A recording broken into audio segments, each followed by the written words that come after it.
بسم اللہ الرحمن الرحیم۔ السلام علیکم دوستو، دنیا بھر کی خبروں میں آج آپ سنیں گے، لیکن اس سے پہلے اگر ہو سکے تو لائک اور سبسکرائب کا بٹن ضرور دبا لیں۔ شکریہ۔ غزہ میں اسرائیلی درندگی میں امداد کے متلاشی 6 افراد سمیت مزید 23 فلسطینی شہید کر دیے گئے۔ غزہ میں فجر کے بعد سے اسرائیلی حملوں میں کم از کم 23 فلسطینی شہید ہو چکے ہیں، جن میں 6 امداد کے متلاشی افراد بھی شامل ہیں۔ اسرائیلی فضائیہ نے بے گھر فلسطینیوں کی رہائش کے لیے استعمال ہونے والے ایک سکول کو نشانہ بنایا، جس کے نتیجے میں کم از کم 12 افراد شہید ہو گئے، جن میں زیادہ تر خواتین اور بچے بھی شامل تھے۔ یہ دوستو ایک اور واقعہ ہے۔ جنوبی غزہ کے نصر ہاسپٹل کے صحن میں ایک ماں اپنے بیٹے کی باڈی دیکھ کر زمین پر گر پڑی۔ غم نے انہیں بے حال کر دیا۔ ان کی چیخیں فضا میں دوستوں گونجنے لگیں۔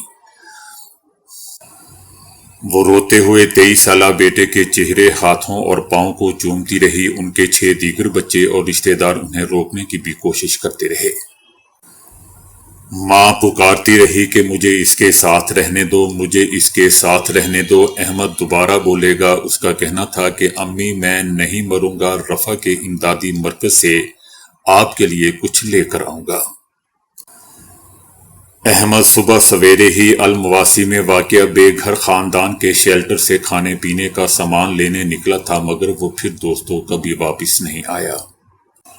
کھانے پینے کے ان مراکز پر دوستوں اموات کی تعداد تقریباً روزانہ بڑھ رہی ہے۔ امریکہ کی جانب سے اقوام متحدہ کے اداروں کو نظر انداز کر کے بنائی گئی تنظیم کے مراکز اب موت کے پھندے بن چکے ہیں۔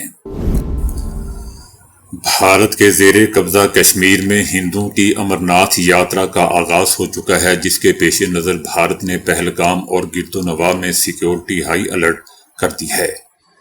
ہزاروں اہلکار تعینات کر کے علاقے کو قلعہ نما شکل دے دی گئی ہے۔ یاتریوں نے اس مقام کے قریب سے کیا جہاں اپریل میں ہونے والے ایک مہلک حملے نے پاکستان کے ساتھ کشیدگی میں اضافہ کیا تھا۔ گزشتہ سال 5 لاکھ عقیدت مندوں نے امرناتھ یاترا میں شرکت کی تھی، جو ایک برفانی ستون کی زیارت کے لیے کی جاتی ہے۔ یہ ستون دوستوں پہلگام کے قصبے سے اوپر جنگلات سے گری ہمالیائی پہاڑیوں میں واقع ایک غار میں موجود ہے۔ بھارت نے اس دفعہ اس یاترا کے لیے سیکیورٹی میں اضافہ کر دیا ہے، جو پہلے پہلگام میں بالکل بھی سیکیورٹی تعینات نہیں تھی، لیکن اب دوستوں 45,000 اہلکاروں کو جدید ترین نگرانی کے آلات کے ساتھ تعینات کیا گیا ہے۔ لوگوں کا کہنا ہے کہ انہیں اب کسی قسم کا کوئی خوف نہیں ہے۔ فوج ہر جگہ پہرا دے رہی ہے، کوئی انگلی بھی نہیں اٹھا سکتا، کوئی آنکھ بھی یہاں نہیں اٹھا سکتا۔ دوستو وہ علیحدہ بات ہے، جب موقع آئے تو شاید یہ یہیں سے بھاگ جائیں، لیکن یہ ایک الگ بات ہے۔ پہلگام میں فوج نے خیموں پر مشتمل 20 کیمپوں خاردار تاروں سے گری ہوئی ایک قلعہ نما جگہ میں تبدیل کر دیا ہے۔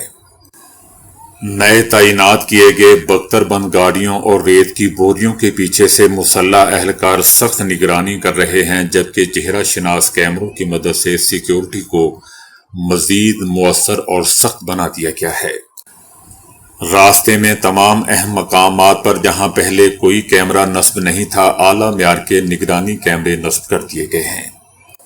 راستے میں جنگلات میں خفیہ بنکر بنائے گئے ہیں اور درجنوں عارضی باورچی خانے مفت کھانا فراہم کر رہے ہیں۔ الیکٹرانک ریڈیو کارڈ کے ذریعے یاتریوں کے مقام کا پتہ لگایا جا سکتا ہے۔ لوگوں کا کہنا ہے کہ یہاں جو بھی حملہ ہوا ہو، ہمیں اس سے کوئی خوف نہیں ہے، ہم بابا برفانی ستون کی جھلک دیکھنے آئے ہیں۔ دوستو ان لوگوں کو چاہیے ذرا اپنے اہلکاروں سے بھی پوچھ لو کہ انہیں بھی کوئی خوف ہے یا نہیں، جو آپ لوگوں کی حفاظت کر رہے ہیں۔ یاد رہے دوستو کہ اس سال یاتریوں کی رجسٹریشن میں 10% کی کمی ریکارڈ کی گئی ہے۔ لیکن دلچسپ دوستو بات یہ ہے کہ ایک وقت تھا جب یہ ایک معمولی اور نسبتاً غیر معروف مذہبی رسم تھی، جس میں چند لوگ مقامی عقیدت مند شریک ہوتے تھے، لیکن 1990 میں کشمیریوں کی بغاوت جب شروع ہونے کے بعد سے یہ یاترا بہت بڑھ گئی یا بڑھا دی گئی۔ بھارتی حکومت نے جان بوجھ کر یہ یاترا بڑھا دی۔ تاکہ ہندوؤں کا یہاں آنا جانا لگا رہے۔ اور یہ بھی دوستو یاد رہے کہ 2017 میں عسکریت پسندوں نے یاتریوں کی ایک بس پر یہیں پر حملہ کیا تھا جس میں 11 افراد ہلاک ہو گئے تھے۔ حالانکہ یہاں دوستو 10 لاکھ بھارتی فوجی بھی تعینات ہیں۔ صدر ٹرمپ کے غزہ میں 60 روزہ جنگ بندی کے دعوے کے بعد امریکی میڈیا نے اس مجوزہ معاہدے کی اہم شرائط اور مراحل کی تفصیلات جاری کر دی ہیں۔ جنگ بندی 5 مراحل پر مشتمل ہوگی، جس میں 10 یرغمالیوں کی رہائی اور 18 ہلاک شدہ اسرائیلیوں کی باڈیز واپس کی جائیں گی۔ اس کے بدلے فلسطینی قیدیوں کو رہا کیا جائے گا۔ حماس کی جانب سے یرغمالیوں کی رہائی کی تقریب منعقد نہیں کی جائے گی تاکہ سیاسی فائدہ نہ اٹھایا جا سکے۔ صدر ٹرمپ نے دوستو چند دن قبل کہا تھا کہ اسرائیل نے 60 دن کی جنگ بندی پر شرائط تسلیم کر لی ہے اور اب قطر اور مصر کی ثالثی میں حتمی تجاویز تیار کی جا رہی ہیں۔ اس سے پہلے 26 جون کو ایک اسرائیلی اخبار نے یہ دعویٰ بھی کیا تھا کہ غزہ جنگ آئندہ 2 ہفتوں میں بالکل ختم ہو جائے گی اور حماس کی جگہ 4 عرب ممالک غزہ کا انتظام سنبھال لیں گے۔ امریکہ نے بے شرمی کا مظاہرہ کرتے ہوئے کہا ہے کہ ایران کا انٹرنیشنل عالمی ایٹمی توانائی ایجنسی کے ساتھ تعاون معطل کرنے کا انتخاب ناقابل قبول ہے۔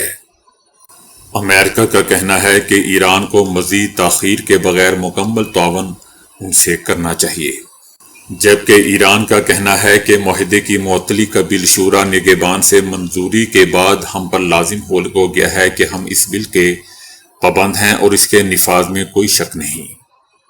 دوستو یاد رہے کہ 25 جون کو ایرانی پارلیمنٹ نے عالمی ایٹمی توانائی ایجنسی کے ساتھ تعاون معطل کرنے کے بل کی منظوری دی تھی۔ ایرانی پارلیمنٹ کے بعد ایران کی شورا نگہبان بھی عالمی ایٹمی توانائی ایجنسی سے تعاون معطل کرنے کی توثیق کر چکی ہے۔ اسرائیلی میڈیا نے دعویٰ کیا ہے کہ سعودی عربیہ نے حالیہ 12 روزہ جنگ کے دوران صہیونی حکومت یعنی اسرائیلی حکومت کے خلاف ایران کے فضائی حملوں کو پسپا کرنے میں اہم کردار ادا کیا ہے۔ اسرائیلی میڈیا نے دعویٰ کیا ہے کہ ایران اور صہیونی حکومت کے درمیان حالیہ جنگ کے دوران سعودی عربیہ سمیت بعض عرب ممالک نے بالواسطہ طور پر ایرانی ڈرونز اور میزائلوں کو روکنے میں حصہ لیا تھا۔ سعودی عربیہ کی فضائیہ نے عراق اور اردن سمیت خطے کے فضائی حدود میں ایرانی ڈرونز کو روکنے کے لیے ہیلی کاپٹر روانہ کیے تھے۔ ان میں سے کچھ ڈرون مقبوضہ فلسطین تک اپنا سفر جاری رکھ سکتے تھے، لیکن انہیں اپنی منزل تک پہنچنے سے پہلے ہی سعودی عربیہ نے روک لیا تھا۔ اسرائیلی میڈیا نے یہ بھی دعویٰ کیا ہے کہ اردن، امریکہ، برطانیہ اور فرانس نے بھی اسرائیلی فوج کی ایرانی ڈرون کو روکنے میں مدد کی تھی۔ جبکہ دوستو یاد رہے کہ اسرائیلی حملے کے بعد سعودی عربیہ نے باقاعدہ بیان جاری کیا تھا جس میں اس جارحیت کی شدید مذمت کی گئی تھی اور اسے ایران کی خود مختاری اور سلامتی کے خلاف قرار دیا تھا۔ سعودی عربیہ نے زور دے کر کہا تھا کہ یہ حملہ بین الاقوامی قوانین اور پروٹوکولز کی صریحاً خلاف ورزی ہے۔ سعودی عربیہ کا کہنا تھا، بلکہ سعودی عربیہ نے خبردار کیا تھا کہ اس طرح کے اقدامات سے کشیدگی کم کرنے کی کوششوں میں خلل پڑے گا۔ علماء کرام کے ساتھ گفتگو کرتے ہوئے وزیر داخلہ محسن نقوی کا کہنا تھا کہ بھارت کے حملوں کے دوران پاکستان کو غیبی مدد ملی۔ بھارت نے ایک بیس پر 11 میزائل فائر کیے، وہاں ہمارے 9 یا 11 طیارے تھے، مگر تمام میزائل بیس سے باہر گرے اور ہمارے کسی طیارے کو نقصان نہیں پہنچا۔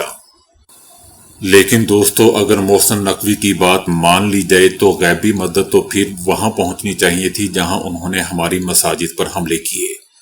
نیچے قرآن پاک ان لوگوں نے شہید کیے۔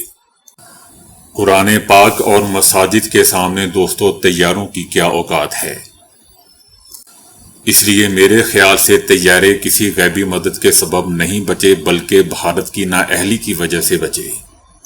جیسا کہ ہم سب جانتے ہیں کہ بھارتی فوجی ٹرینڈ یافتہ نہیں ہوتے، پائلٹ تو ان کے بالکل بھی ٹرینڈ یافتہ نہیں ہیں، یہ پوری دنیا میں مانا جاتا ہے۔ اس لیے جس دن غیبی مدد آئے گی دوستو تو اس وقت پوری دنیا دیکھے گی۔ بہرحال محسن نقوی کا مزید کہنا تھا کہ ہم نہیں چاہتے تھے کہ بھارت کی شہری آبادی پر حملہ کرے، مگر پاکستان نے جب بھارت کی طرف میزائل فائر کیے، ان میں ایک میزائل میں فائر کرتے وقت فرق آ گیا، ہمیں پریشانی ہوئی کہ یہ میزائل تو آبادی پر گر جائے گا، لیکن اللہ کی طرف سے مدد آئی اور وہی میزائل بھارت کے سب سے بڑے آئل ڈیپو پر لگا۔ یہ دو مثالیں غیبی مدد کو بالکل ثابت کرتی ہیں۔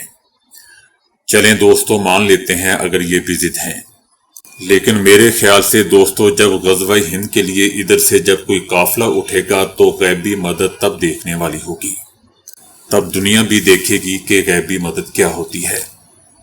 وزیر داخلہ محسن نقوی کا مزید کہنا تھا کہ بھارت کے حملے کے وقت آرمی چیف ڈٹ کر کھڑے تھے اور ان کا عزم تھا کہ بھارت کو 4 گنا زیادہ بھگتنا پڑے گا، بالکل اسی طرح جس طرح اسرائیل کو بھگتنا پڑا ہے۔ امریکی انٹیلیجنس نے انکشاف کیا ہے کہ ایران نے اسرائیل کے حملوں کے بعد گزشتہ ماہ آبنائے ہورموز میں بارودی سرنگیں بچھانے کی تیاریاں کی تھیں۔ ایران نے خلیج فارس میں بحری جہازوں پر بارودی سرنگیں لوڈ کی تھی، تاہم یہ واضح نہیں ہو سکا ہے کہ آیا ان مائنز کو بعد میں جہازوں سے اتارا بھی گیا تھا یا نہیں۔ امریکی انٹیلیجنس رپورٹ میں کہا گیا ہے کہ یہ معلومات سیٹلائٹ تصاویر اور دیگر خفیہ ذرائع کے ذریعے حاصل کی گئی ہیں۔ دوستو یاد رکھیں کہ امریکہ اور اسرائیل کتنا سچ بولتے ہیں ہم سب جانتے ہیں۔ بہرحال امریکہ کا کہنا تھا کہ اگر ایران یہ اقدام کرتا تو یہ عالمی سطح پر شدید کشیدگی پیدا کر سکتا تھا، کیونکہ آبنائے ہورموز توانائی کی ترسیل کا سب سے اہم بحری راستہ ہے۔ یاد رہے دوستو کہ آبنائے ہورموز سے روزانہ تقریباً 21 ملین بیرل تیل سعودی عربیہ، متحدہ عرب امارات، کویت اور ایران سے دنیا کے مختلف حصوں میں بھیجا جاتا ہے۔ تو دوستو ابھی کے لیے اتنا ہی۔ ویڈیو کو لائک اور شیئر کرنے کا بہت بہت شکریہ۔